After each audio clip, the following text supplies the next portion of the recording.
동지 여러분 반갑습니다. 춥죠? 그래서 가능하면 제 강의 시간을 좀 줄여서 빨리 쉴 수 있도록 그렇게 하겠습니다. 근데 사실은 오늘 국민 저항권 문제를 2주 전에 원래 말씀드리기를 했는데, 그때 갑자기 공수처 문제가 중점적인 문제로 부각되면서 그때 주제를 바꿔서 공수처 문제를 말씀드렸습니다. 그래서 2주 뒤에 다시 말씀드리겠는데, 사실은 오늘 말씀드릴 국민저항권 문제는 좀 상당히 좀 어려운 문제입니다. 델리케이트한 문제이기도 하고요. 어려운 문제입니다. 이게 사실은 제가 말씀드릴 것은 뭐냐면, 우리 헌법에는 저항권이 명문화되어 있지 않습니다. 독일 헌법 같은 경우는 명문화되어 있는데 일단 명문화되어 있지 않습니다. 그리고 저항권을 인정한 판례가 없습니다. 저항권을 주장한 소송 당사자들, 피고인들이 저항권을 주장한 예는 몇 차례 있었는데, 예컨대 대표적으로 민청학년 유신대입니다. 민청학년 사건 때 민청학년 가담자들이 자기들은 유신체제 저항하는 저항권을 행사했다, 이렇게 해가지고 주장을 했었는데 법원에서 그걸 받아들이지 않았습니다. 그리고 좀 정말 분노가 치미는 사건 중에 하나가 김재규가 박정희 대통령을 시해하고 난 뒤에 재판을 받는 과정에서 자기의 행위를 정당화시키기 위해서 저항권 행사다, 이렇게 이야기하는 것입니다. 물론 법원에서 받아들이지 않았습니다. 그래서 사실은 우리 법원의 역사에서 저항권을 주장한 예가 있긴 했지만 또 국회와 관련된 사건도 있었습니다. 그런데 그렇지만 법원은 저항권을 인정하지 않았습니다. 자연법상의 권리일 수는 있으나 실정법상의 권리를 인정하기가 어렵다, 그런 취지로 저항권을 인정하지 않았습니다. 그런데 재밌는 건 헌법학자들은 헌법에 명문화되어 있지 않지만은 저항권이 헌법상의 기본구조로 인정된다, 그렇게 다 인정하고 있습니다. 저항권을 부정하는 사람은 아무도 없습니다. 그래서 헌법학자들은 다 국민의 저항권으로 저항권을 국민의 기본구조로 인정하고 있다는 걸 알아주시고요. 원래 저항권의 사상 뿌리는 굉장히 깊습니다. 이 뿌리는 중세 때부터 그걸로 올라갈 때, 고대 말기부터 중세까지 그걸로 올라갈 때, 그때 폭군이 등장을 하면 폭군을 추방하거나 또는 폭군을 죽일 수 있다라는 사상이 형성됐습니다. 그게 이제 폭군 방벌론이라고 하는 것인데, 그게 이제 저항권의 뿌리였습니다. 그런데 근대적인 의미에서의 저항권 사상이 이제 확립된 것은 사실은 로크, 영국의 존 로크라는 이제 정치철학자, 법철학자인데, 이 사람이 그렇게 생각을 했습니다. 뭐냐면, 정부는 국민이 만들었다는 거죠. 국민이 정부를 만들었는데, 만약에 정부가 주권자의 국민을 탄압하고 국민이 만들어 놓은 체제를 거부하거나 파기하려고 할 때, 그때 국민은 어떻게 되느냐? 그때는 그 정부를 바꿔야 된다, 갈아치워야 된다, 무너뜨려야 된다, 타도해야 된다, 그런 주장을 존 로크가 체계화시켰습니다. 그게 사실은 근대적 의미의 저항권 사상의 완결된 형태입니다. 그리고 그 사상이 이제 어디로 건너갔냐면, 제일 먼저 건너간 곳이 역설적에도 영국의 식민지였던 미국이었습니다. 그래서 1776년에 미국에서 독립선언이 나왔죠. 독립선언에 그 저항권 사상이 들어가 있습니다.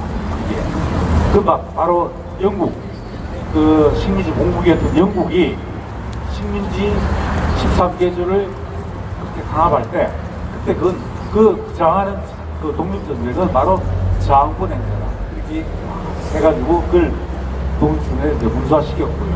그리고 이제 잘 아시는 1789년에 있었던 프랑스 인권선언에 마찬가지로 들어갔습니다. 그래서 압제에 저항할 권리가 들어가가지고 저항권이 그 뒤에 이제 프랑스법으로 이제 개성이 됐는데, 그래서 미국 독립선언과 프랑스 인권선언, 그리고 그 이후에 프랑스 헌법, 이런 곳에서 이제 저항권이 이제 명문화됐고, 이제 그러다가 사실은 저항권이 헌법상의 권리로 진짜 제대로 보장된 게 소독, 지금 독일입니다. 독일됐습니다. 지금 독일 헌법에서 명문화시켰습니다. 그게 뭐냐면 나치경 때문에 그렇습니다. 나치경. 나치가 사실은 그 바이마르 공화국이라고 하는 민주주의 공화국을 사실 나치가 완전히 폭력적 수단을 통해서 바이마르 공화국을 완전히 파괴해버렸습니다. 그랬을 때 이 나치에 실망하는 독일 국민만뿐만 아니라 유럽 많은 유럽인들이 전쟁으로 해서 엄청난 고통을 당하고 유태인 같은 경우는 집단 학살을 당했죠.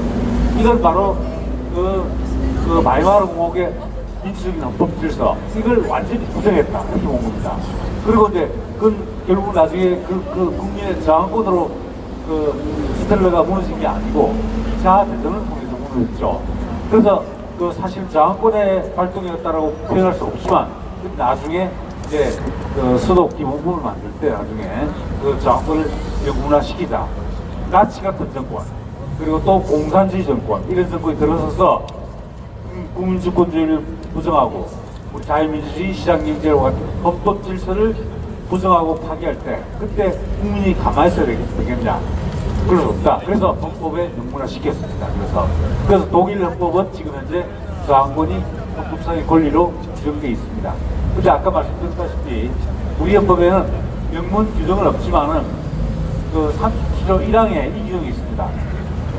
국민의 자유와 권리는 헌법에 열거되지 아니한 이유로 경시되지 아니한다. 이 조항이 있습니다. 이건 뭐냐면 헌법에 여러 가지 권리가 규정되어 있는데 규정되어 있지 않은 기본권도 규정되어 있는 기본권과 똑같이 보장을 받는다는 말입니다. 그 규정되어 있지 않은 기본권 가운데 하나가 저항권입니다.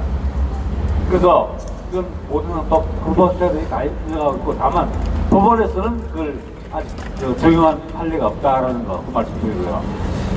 저항권의 핵심적 내용은 우리가 오늘 우리 동지들께서 많이 생각하시는 게 우리의 또 대표님들도 연설하실 때 국민저항권 발동 이렇게 말씀을 하시지 않습니까? 근데 엄밀하게 말씀드리면 사실은 우리가 하고 있는 것은 사실은 저항권의 발동이 아니고 정당한 표현의 자유를 행사하는 겁니다. 합법적인 권리를 행사하는 겁니다. 그래서 우리가 저항권의 성격 그리고 저항권 성격과 구별되는 혁명권 요 개념을 잘 구분하셔야 됩니다. 우리가 태극기혁명이라고 말을 하죠. 그러면서 저항권이라고 이야기를 합니다. 그래서 사실은 용어가 엇갈리고 있죠. 근데 정치적 구호로서는 충분히 의미가 있습니다. 그런데 법적으로는 원래 저항권과 혁명권은 전혀 다른 겁니다. 저항권은 뭐냐면 기존에 헌법 질서가 있죠. 헌법 질서가 있는데 권력자가 국가 권력이 기존의 헌법 질서를 파괴하려고 했을 때 창작권 파괴됐을 때 그때 그 파괴된 원래의 헌법 질서로 되돌아갈 때 원래의 질서를 회복하는 거.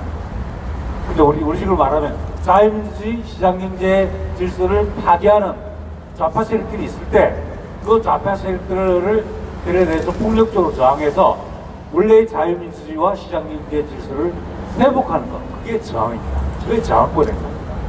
근데 혁명권은 뭐냐면 혁명권은 그야말로 근데 좌파들이 하는 거죠.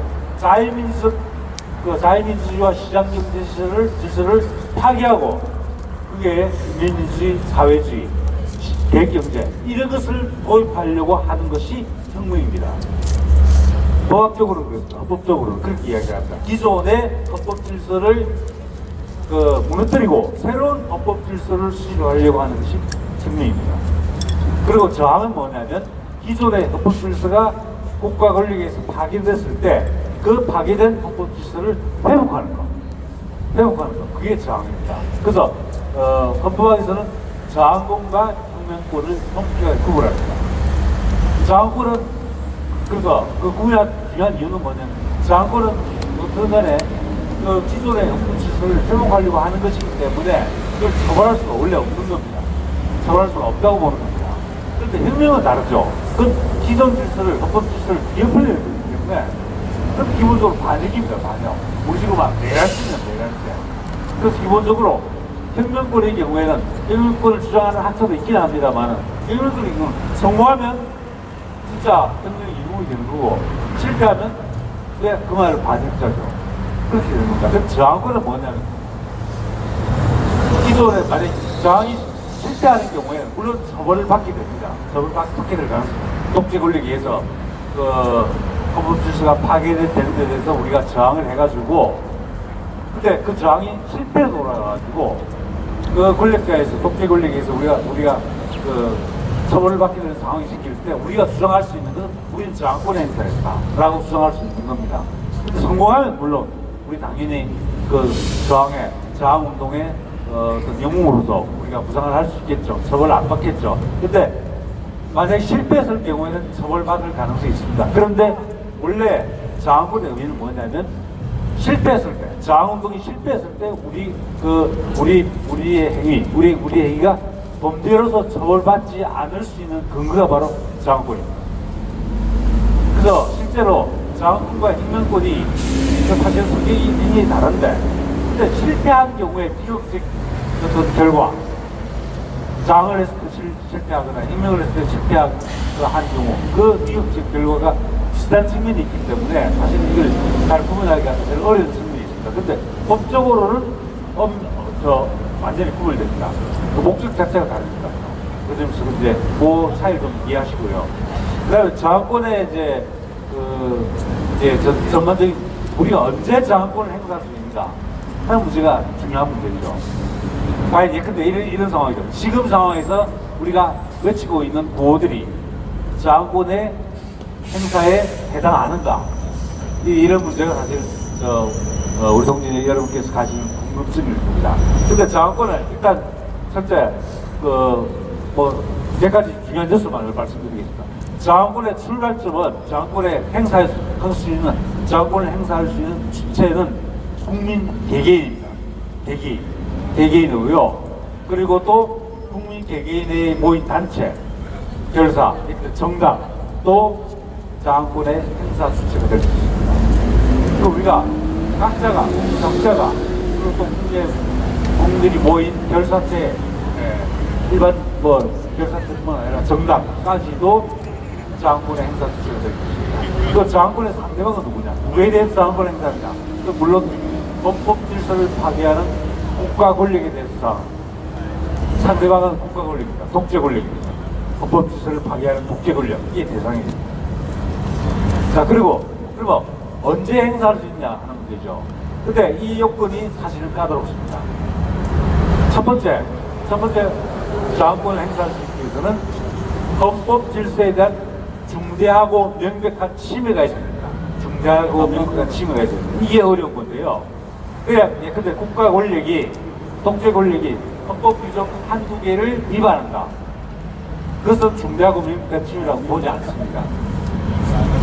상당히 심각한 정도로 중대하게 침해한 경우.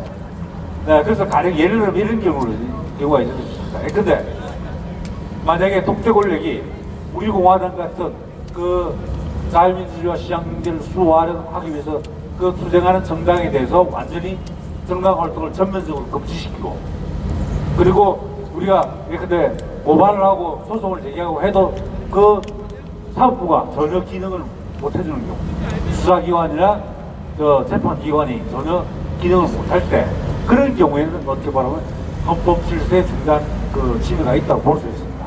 그러나 다만 그냥 개별적으로 규정 하나하나를 위반했다 이렇게 해가지고는 저항권의 행사 요건에 해당한다 그렇고 볼 수 없다는 거죠. 그래서 헌법 질서에 대한 중대한 침해가 있어야 된다. 근데 이 중대한 침해가 어느 정도까지로 보느냐에 대해서는 헌법 교과서도 잘 구체적으로 설명 안 합니다. 그냥 주상적으로 헌법 질서에 대한 중대한 침해. 그래서 우리가 이야기하면 자유민주주의, 시장경제 질서, 우리가 또 한미동맹도 그럴 수 있다고 생각을 합니다. 그런 요소들, 우리가 집회에서 늘 주장하는 구호들, 이런 구호들을 전면적으로 구성할 때, 그때 사실은 할 수 있다고 생각을 합니다. 중대한 침해가 발생했다고 할 수 있습니다. 자, 그래서 중대한 침해가 발생해야 되고, 그다음 또 하나는 이 중대한 침해라는 것이 명백해야 된다고 봅니다. 명백해야 된다. 그냥 주관적으로 내 생각엔 그렇다, 이게 아니고 객관적으로 상당히 명백해야 저항권을 행사할 수 있다는 겁니다. 이건 저항권의 남용 때문에 그렇습니다. 저항권이 개인의 주관적 확신에 따라서 다 저항권이라고 주장을 하게 되면 사실은 저항권을 어느 경우든 다 행사할 수 있게 되는 그런 상황이 되죠. 그러니까 이게 남용된다는 겁니다. 그래서 기본적으로 헌법 질서에 대한 중대한 침해가 명백한 경우에 된다. 그러니까 적어도 모르겠는데 정당 탄압, 뭐 정당 감금, 정당 주의자들에는 감금, 그리고 수사나 재판을 우리가 요구했음에도 불구하고 그에 대한 요구가 전혀 관찰되고 있지 않은 이런 상황, 그런 상황, 객관적인 상황이 있어야 명백하다 이렇게 말씀드릴 수 있겠죠. 그래서 헌법 질서에 대한 중대하고 명백한 침해가 있어야만 장권을 행사할 수 있다. 이걸 말씀드리고요. 그다음 또 이제 중요한 요소 중에 하나가 이 장권의 보충성 또는 최후 수단성이라고 하는 건데, 이 장권은 사실은 국민이 원래는 국가 권력에 복종할 의무가 있습니다. 세금도 내고 우리 의무를 다 이행할 법도 지키고 의무가 있는 거죠. 그런데 장권은 뭐냐면 국가 권력에 불법적으로 맞서는 겁니다. 그러니까 이건 뭐냐면 사실은 아주 예외적인 상황에서만 그 장권을 인정할 수 있기 때문에 이게 보충성의 원칙이라는 게 적용되는데, 이게 뭐냐면 우리가 합법적으로 그 헌법 질서를 회복하려는 수단을 다 강구해보고 안 되면 그때 행사할 수 있다. 다른 수단 다 합법적인 수단을 다 강구해보고, 근데 대표적인 게 고소고발 다 해보고, 그 다음에 헌법소원 같은 거 제기해보고, 그 다음에 또 우리가 행정소원 같은 거 제기해보고, 이런 절차를 다 거쳐야 된다는 겁니다. 거치지 않고 바로 장권 행사로 나가는 건 안 된다. 이렇게 보는 겁니다. 그래서 기본적으로 합법적으로 헌법 질서를 회복하기 위한 수단들을 다 동원해서 안 되는 경우에, 그런 경우에 비로소 할 수 있는 수단이다. 이렇게 보는 겁니다. 그걸 이제 보충성이라고 합니다.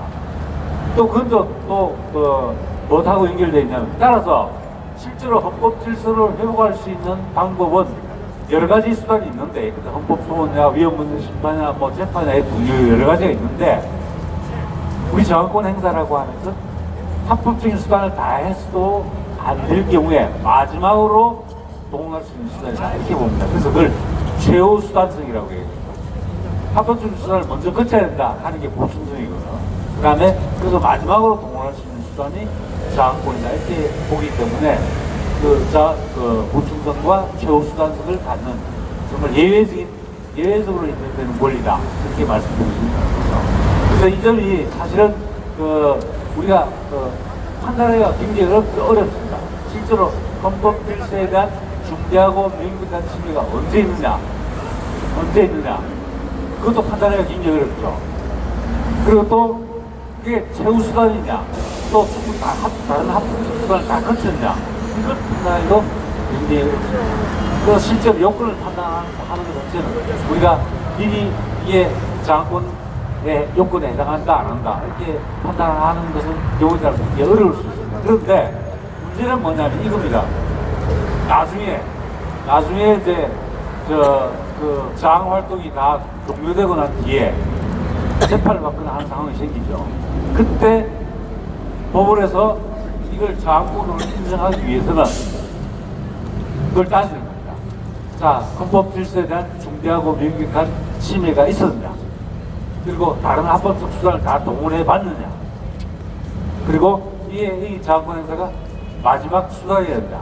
이런 부분을 따집니다. 그래서 만약에 그 요소들이 다 인정되면 그때는 어떻게 하냐, 그때는 이 위법성 조각사유라고 해가지고 그때 이런 경우가 생기겠죠. 간단하게 예를 들어 어떤 관공서를 습격했다 라고 하면 여러 가지 문제에 걸리게 되거든요. 방아죄나 이런 거 걸리게 되고 공방면 물론이고. 그런데 그 행위가 장권의 요건에 해당한다고 판단이 되면 그때 위법성이 없다라고 해서 문제를 바로 그 장권이 가지는 의미입니다. 그래서 그때 이걸 따진다. 중대하고 명백한 헌법 질서에 침해가 있습니다. 그리고 합법적 문제 수단을 다 해봤냐, 그리고 최후 수단이었다 하는 겁니다. 근데 사실은 이제 우리가 지금 우리 태극기 집회를 3년 가까이 해오면서 우리가 이것을 장권의 행사로 보느냐 안 보느냐, 지금 저항권 행사가 전혀 아닙니다. 우리 뭐는 국민저항권의 발동입니다. 사실은 그건 뭐냐면 저는 예비적 그럴 헌법 질서가 파괴되는 상황을 미리 막기 위해서 우리 국민들이 떨쳐 일어서자라는 정책 보로서 우리가 저항권 발동이라는 말을 쓰고 있는 거지, 우리의 활동은 합법적 활동입니다. 그럼 저항권이 어떤 의미를 갖냐? 우리가 하고 있는 것은 언론, 출판, 회, 결사회들, 그리고 정당 활동의 자유에서 합법적으로 보장되어 있는 활동입니다. 보장되어 있는 활동이기 때문에 우리가 이에 대해서 우리가 뭐 따로 법적인 책임을 지거나 처벌을 받아야 될 이유는 없습니다. 문제는 저항권이 있는다는 말은 합법적인 표현의 한계를 넘어서서 불법적인 걸 한다는 겁니다. 근데 관공서를 습격한다는 이런 불법적 행동을 한다는 겁니다. 그와 같은 경우에 그 불법적인 그 행동으로 나아갔을 때 그걸 저항권이라고 부르는 겁니다. 그 이전까지 우리가 표현의 자유를 행사하고 있는 것은 합법적 활동을 하고 있는 범위 내에서는 우리는 저항권 행사를 하고 있는 게 아닙니다. 그건 저항권이라고 말할 필요가 없습니다. 사실은 아까 말씀드렸듯이 국민들의 더 많은 적극적인 참여를 끌어내기 위한 하나의 정치적 슬로건으로서 국민저항권 활동이다 이런 표현을 쓰고 있지만 법적으로 보면 그 저항권 행사가 아닙니다. 그건 합법적 활동을 하고 계십니다. 그래서 우리 대표님께서 그때 간혹 한 번 말씀하실 때 우리가 아스팔트에 피를 뿌려야 되는 상황이 올지도 모르겠다 그런 상황인데, 그런 상황이 됐을 때가 저항권 상황이라고 볼 수 있습니다. 우리가 아스팔트에 근데 우리가 어떤 목표를 향해서 나아갔을 때 우리가 이제 사기를 받는다 이렇게 했을 때 있죠. 그런 경우가 사실 그쪽에서 위협을 느끼고 그 다음에 충분히 폭력적 상황으로 갈 수 있기 때문에 우리 사기를 받는 상황이, 이런 상황이 됐을 때 사실 우리가 저항권을 행사할 수 있는 상황이 되는 거고, 합법적인 활동을 하고 있는 상황에서는 저항권을 떠올리실 필요는 없고, 그냥 우리는 정말 정정당당한 헌법상의 표현의 자유를 행사할 수 있다. 언론, 출판, 집회, 결사 자유, 정당 활동의 자유를 행사하고 있다. 이렇게 생각하시면 되는 겁니다. 그러니까 정말 중요한 건 이제 결정적 국면, 정말 우리가 폭력적 수단을 써야 되는 경우, 폭력적 수단을 써야 되는 경우, 그 시점이 표현의 자유에서 저항권 행사로 넘어가야죠. 그래서 사실은 이건 아까 말씀드렸다시피 저항권으로 인정받기 위한 요건이 엄격하기 때문에, 그래서 우리가 굉장히 신중하게, 무엇보다 우리 대표님 두 분께서는 우리 동지들이 다치는 거 원하지 않습니까? 그리고 우리가 불필요하게 우리가 이렇게 규율 사태를 유발할 필요는 없지 않습니까? 우리 평화적으로 합법적으로 활동을 하고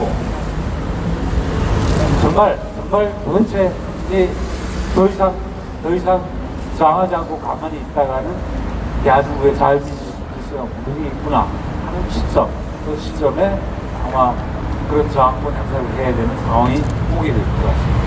그래서 그 상황이 저는 문재인 좌파 독재 정권이 그런 상황을 만들지 않기를 바랍니다. 그건 정말 큰 불행입니다. 큰 불행이고, 그건 우리 대한민국으로서 불행이기도 하고, 혹시 문재인 좌파 독재 정권으로서 불행이기도 합니다. 그러니까 저는 그런 상태가 오기 전에 문재인 좌파 독재 정권이 자유민주적 기본 질서를 수호하기 위해서 퇴진하는 게 맞다고 생각합니다. 퇴진하는 게 맞다고 생각을 하고, 우리 사실 저항권이라는 게 사실 어떻게 말하면 경우에 따라서는 굉장히 어떻게 말하는 우리 정당한 권리인 것처럼 이렇게 또 그리고 또 설득이 고소력이 있는 것처럼 보이는데 사실은 유혈사실. 그래서 그런 상태가 사실은 법적인 도박을 전문하는 입장에서 보면 사실은 그게 정말 우리의 권리긴 하지만 그 권리를 행사하는 사태가 자체가 비극적이었습니다. 저는 그 사태가 오지 않았으면 좋겠다 그런 생각을 하고, 그래서 우리가 정말 평화적이고 합법적으로 우리의 자유민주주의, 시합민주주의 그리고 한미동맹을 지켜서 대한민국을 바로 세우는 그런 경로로 전국이 흘러갔으면 좋겠습니다. 흘러갔으면 좋겠고, 그렇다고 해서 우리가 외치는 구호가, 그렇다고 해서 폭력수사를 안 쓰고 우리가 구호를 외치는 것은 그렇게 온수할 겁먹을 필요 없습니다. 우리는 다 문재인 좌파 독수는 타워도 당연히 주장해야 됩니다. 문재인 대신 다 당연히 주장해. 저런 구속 다 주장해야 됩니다. 그래서 우리가 말로 표현하는 것, 그것은 기본적으로 표현의 자유의 의미, 장권의 기본적으로 행동이익이기 때문에 사실은 그 합법성의 틀을 넘는다고 말씀드렸죠. 행동이익이기 때문에 사실은 물리적 충돌 불가피합니다. 한마디로 공권력과 부딪히게 된다는 거죠. 그런 사태입니다. 그래서 그런 사태 이전에 우리는 문재인 좌파 독재기 정권이 퇴진하도록 만드는 것, 합법적 수단, 평화적 수단을 통해서 문재인 좌파 독재기 스스로 물러나도록 만드는 것, 그게 최선책이다 그렇게 생각을 하고, 저항까지 넘어가는 건 오히려 플랜 B 내지는 차선책이다 이렇게 말씀드릴 수 있다는 거죠. 그래서 저는 사실은 이 저항권 말씀을 해달라고 우리 박태우 최고위원님께서 말씀하셨는데, 이게 사실은 좀 약간 참을 게 없는 내용일 수도 있다 그런 생각을 했기 때문에 약간 막설했지만, 어떤간에 법적으로 정리를 해야 되기 때문에, 알고 계셔야 되기 때문에 제가 말씀드리는데, 하여튼 그래서 동지 여러분께서 구분하셔야 될 거는, 정치적 슬로건으로서 국민저항권의 발동은 실제로 저항권이 행사되는 폭력적 사태가 일어나지 않게끔 다수의 국민들이 평화적인 집회에 참석하셔가지고 문재인 정권이 스스로 물러나게 만드는 것, 그게 바로 국민저항권 발동의 의미입니다. 정치 슬로건으로서의 그런 의미로 그 국민저항권 발동을 이해해 주셨으면 좋겠고, 근데 법적인 의미에서의 국민저항권은 아까 말씀드렸다시피 공권력과 독재 권력과 물리적 충돌을 일으키는 겁니다. 이열 사태가 나는 겁니다. 그것이 나중에 성공하게 되면 우리 저항은 성공하고 물론 처벌을 안 받게 되겠죠. 그러나 실패하게 되면 어떻든 간에 독재 권력에 의해서 재판을 받게 됩니다. 그때 우리가 주장할 수 있는 근거가 뭐냐? 우리가 공권력과 물리적 충돌을 했는데 그 충돌을 정당할 수 있는 근거가 저항권입니다. 그래서 오히려 위법성이 있기 때문에 처벌할 수 없다 이렇게 주장할 수 있다는 겁니다. 그래서 어떻게 그래서 사후적 결과는 어떻게 비극적입니다. 희생자가 나와야 되고, 희생자가 나올 수밖에 없고, 또 심지어 재판 과정까지 터치해야 되는 문제가 있기 때문에, 그래서 제가 생각할 때는 오히려 우리 합법적이고 평화적인 틀 내에서 우리 많은 국민들이 오셔가지고 문재인 퇴진을 외치고, 그래서 국민들의 요구에 의해서 문재인 좌파 독재 스스로 물러나는 이 사태, 그래서 이열 사태가 발생하지 않는 사태, 이런 사태가 사실은 가장 바람직한, 그래서 저항권을 행사하지 않으면서 저항권에 효과를 넣는 거죠. 저항권을 물리적 충돌은 발생하지 않으면서 저항권의 목적, 그러니까 뭐냐면 헌법 질서 회복 이라는 목적, 저항권을 행사하지 않으면서 저항권의 목적을 달성하는 것, 이것이 최선이다 생각하고, 근데 사실은 이게 이제 우리가 좀 낙관적으로 생각하셔도 좋을 게, 저항권을 행사했을 때 우리가 정말 공권력하고 독재권력하고 붙여가지고 우리가 희생을 당하고 처벌을 받고 하는 상황이 생길 때 저항권으로 있는 것 같이 못하면 그런 가능성이 생길 수 있습니다. 그런 가능성이. 독재가 더 공고화되면 그렇게 되겠죠. 그래서 사실은 그 측면에서 정말 그나마 굉장히 우리에게 좀 좋은 환경이 마련되어 있다고 보는데, 이번 뉴욕 갔다 오셔서 그렇지만은 지금 공산권, 전투지권이 거의 몰락해가는 상황이 있다고 봅니다. 개인적인 판단은.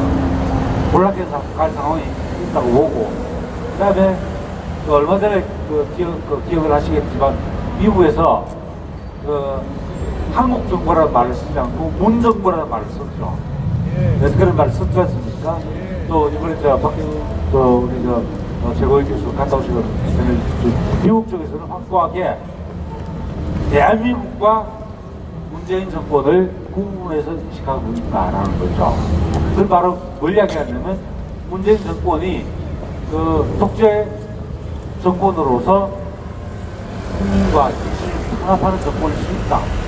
심지어 그것이 약간 붉은 색깔을 띠는 정권일 수도 있다라는 걸 인식하고 있고, 그러면 아마도 우리가 자원권을 하는 상황이 왔을 때 아마 미국과 주변 국가들이 우리에게 굉장히 많은 힘을 줄 거라고 생각을 합니다. 바로 그렇기 때문에 아마 문재인 좌파 독재정권에서는 아마 헌법 질서를 크게 파괴해가지고 국민들이 저항하는 상황이 생겼을 때 아마 물리적으로 진압을 못할 거라고 생각합니다. 못할 거라고. 또 하나가 또 중요한 게 뭐냐면 과연 그 밑에 지시를 내렸을 때 경찰이나 군대가 독재 정권의 명령을 따를까요? 안 따를 거예요. 네, 그게 바로 우리의 힘일 수 있습니다. 그래서 우리가 많은 국민들이 문재인 좌파 독재 정권의 퇴진 이것을 요구하고 일어나면 경찰도 진압 명령이 내려도 진압 안 합니다. 사실 판례가 다 확인돼 있습니다. 상관의 불법적인 지시를 안 받았다. 좌파들이 수령해가지고 그 판례 다 남겨놨습니다. 군대도 마찬가지겠죠. 그런 문제가 있죠. 상관의 지시를 받으면 안 된다 이래가지고 다 그런 판례 남겨놨습니다. 그러니까 실제로 경찰이나 군대 같은 그런 조직들도 실제로 그런 상황, 장악권을 행사하는 상황이 왔을 때 아마 권력자의 말을 듣지 않을 겁니다. 듣지 않을 겁니다. 바로 그런 상황이 생긴 게 바로 어디냐면 동유럽의 민주화가 동유럽이 공산 체제에서 반기를 들고 바로 이제 우리 자유민주 시대로 해적되게 체제선을 이룬 결정기가 바로 그런 날입니다. 본인 명령을 안 듣습니다. 경찰도 명령을 안 듣고요.